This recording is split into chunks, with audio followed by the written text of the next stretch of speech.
tayo upang i-check ang aircon na ito na ayaw daw pong lumamig. Yun, subukan po natin iyon.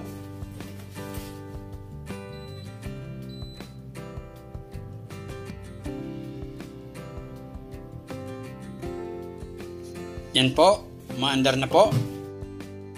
Hintayin po natin.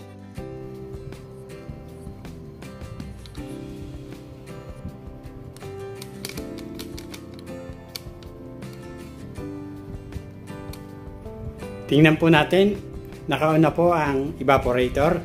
Tingnan po natin ang condenser.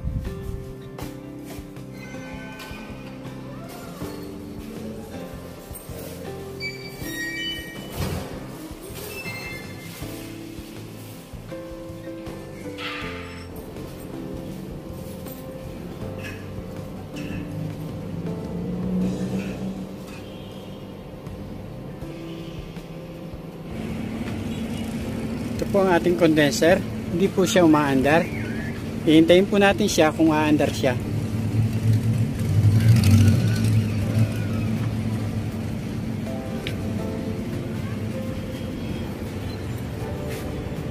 Hanggang ngayon po hindi pa rin siya umaandar.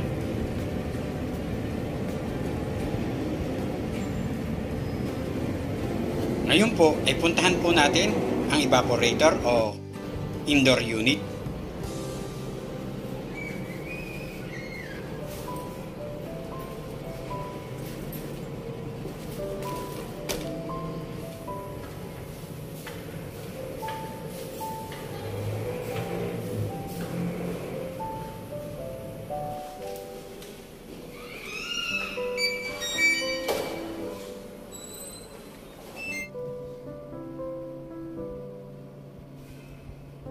Yan po, lumabas na po ang error na E1. Kapag naranasan nyo ito, ay i-reset lamang ang circuit breaker at paandarin muli ang aircon. At kung lumabas pa uli ang E1, ay simulan nyong hanapin ang dahilan nito. Sa mga inverter na mga aircon, ay kadalasang makikita ang E1 error. Ito ay nagsasabi ng problema sa communication wiring sa pagitan ng indoor unit at outdoor unit. Ang kadalasang nagiging sanhi nito minsan ay wiring mistake o kaya ang indoor o outdoor PCB board ay sira o depektibo.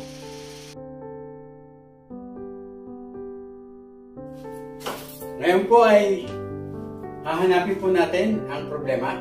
Kung ang problema ay communication wire, buksan po natin.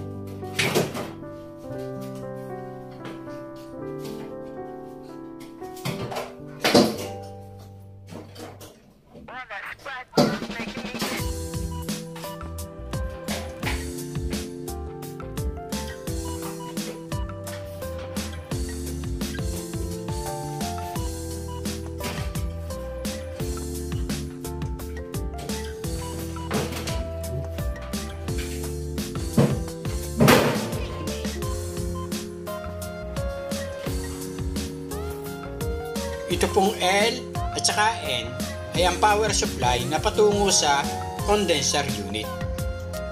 Ito pong white na wire na nakalagay sa letter S ay ang communication wire. At ito po naman green ay ang ating ground.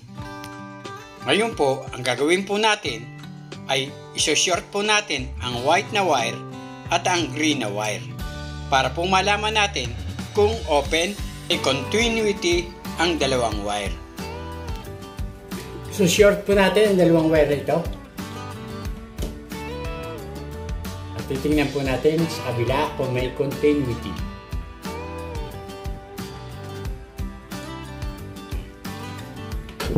Ngayon po bubuksan po natin ito at i-check po natin.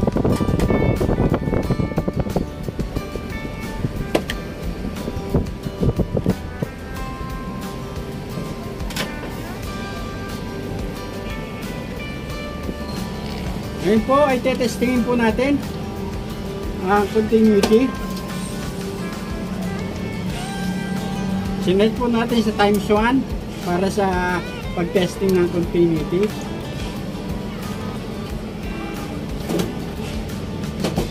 po. Dapat po papalo ng ganyan kung may continuity. Ngayon po subukin na po natin kung may continuity. Ayaw po niyang pumalo. Ibig sabihin po, open po. Ang diagnose po natin dyan, na ang open po ay itong blue. Dahil po doon ay kulay puti at dito naman po ay kulay blue. Ibig sabihin po, may dugtungan ito, magkaibang wire. Ito, sigurado po ako na itong kulay green na ito ay hindi open dahil kulay green doon, kulay green dito. Ibig sabihin walang putol.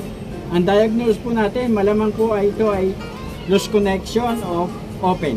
Ngayon po ang gagawin po natin ay pagpapalitin po natin ang wire. Tingnan po natin kung magkano. Ang gagawin po natin pansamantala ay itong green ay gagawin po natin, ipapalit po natin dito. At ito naman po ang gagawin natin ground. Subukan na po natin. Sa pagwawiring ng inverter split type aircon, dapat ay walang putol o dugtungan ang wire na ilalagay dahil sa pwede itong pagmulan ng short circuit at loose connection. Sa kadahilan ng kasama ito sa copper tubing na may insulation na dito dumadaan ang refrigerant na pwedeng pagmulan ng moisture. Katulad ng nangyari dito. Subukan natin.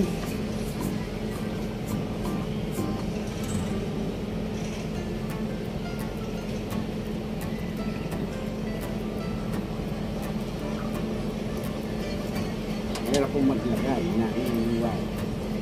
Lalo. Tayo po ay nasa ikawalong palapag ng Dalian Peak Hotel.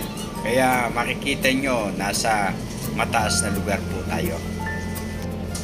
Kaya kailangan po ng ibayong pag-iingat upang maiwasan po ang sakuna ng pagkahulog. Yan. Ilagay na po natin. Ito po ang gagawin natin ground. Temporary po. Temporary permanent. Ito natin yan. Mag-wiring tayo. Kasi po kung mag-rewiring po tayo, ay napakatagal po ang ating gagawin dahil buong kesame po ay ating kailangan pasukin. Ngayon po, ayan, pinagpalit na po natin. Kailangan naman doon naman yung Ngayon po, yan. Nilagay na po natin. Ngayon po mga kabayan, mga kakabsat, kasangkayan, ngayon po ay pupunta po tayo sa loob para pagpalitin naman po doon.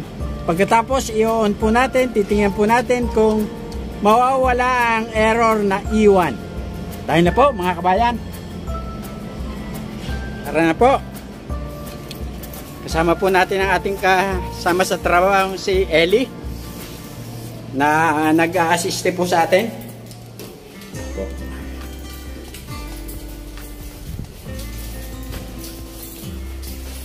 Ito po ang ating ginagawang aircon, room 804. Ito po ang wire na sinort natin doon, na tinesting po natin.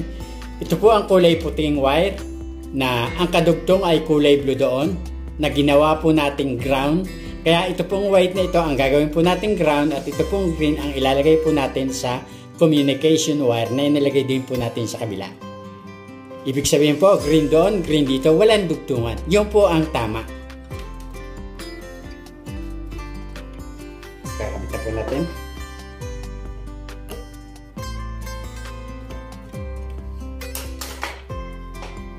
Natin po natin. Para hindi siya pumasok.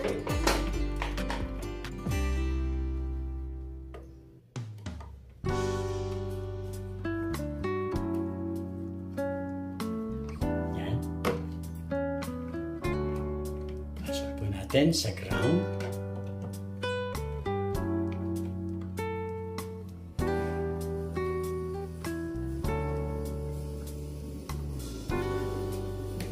Po, nilagay na po natin. Ngayon po, ang gagawin po naman natin ay ilagay na po natin ang takip. Ayan, kailangan ilaw. Po, inilalagay na po ng ating kasamang si Ellie, ang takip para po natin matesting.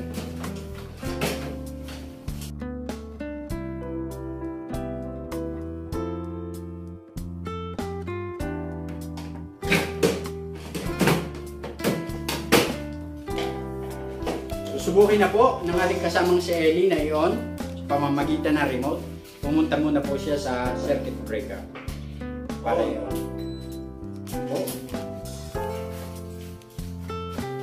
Po, susubukan na pong iyon ng ating kasamang si Ellie.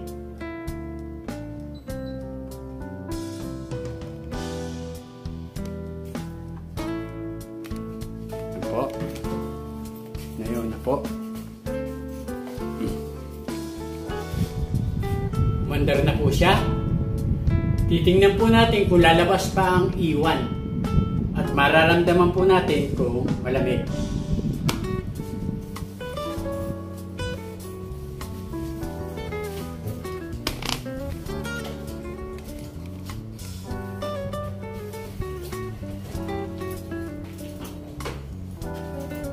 Para malaman po natin kung lumalamig, pwede po natin buksan dito. At kapain po natin ang coil ng evaporator. Pag lumalamig po, ibig sabihin po, tagumpay po ang ating pag-troubleshooting. At saka pag lumamig ito, doon po yung dati kong hindi umaandar na condenser, ay aandar po yun.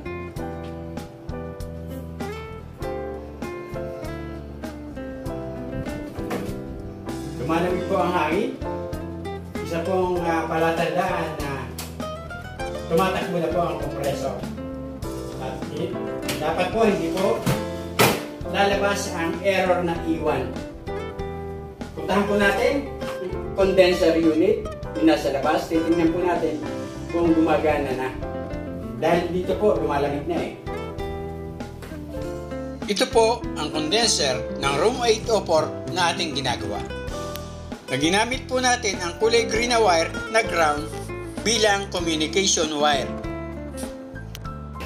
Mainit na po ang lumalabas na hangin dito. Ibig sabihin po, lumalamig na po ang ating evaporator unit. Mga kabayan, kakabsat, kasangkayan, okay na po ang ating aircon. Hindi na po lumabas ang error na iwan. Ang naging problema po ay ang communication wire. Maraming salamat po sa inyong panonood at sana po ay mag-subscribe po kayo. At pindutin ang notification bell. Mag-like, mag-komento, at share. Maraming salamat po. Hanggang sa muli. Bye-bye!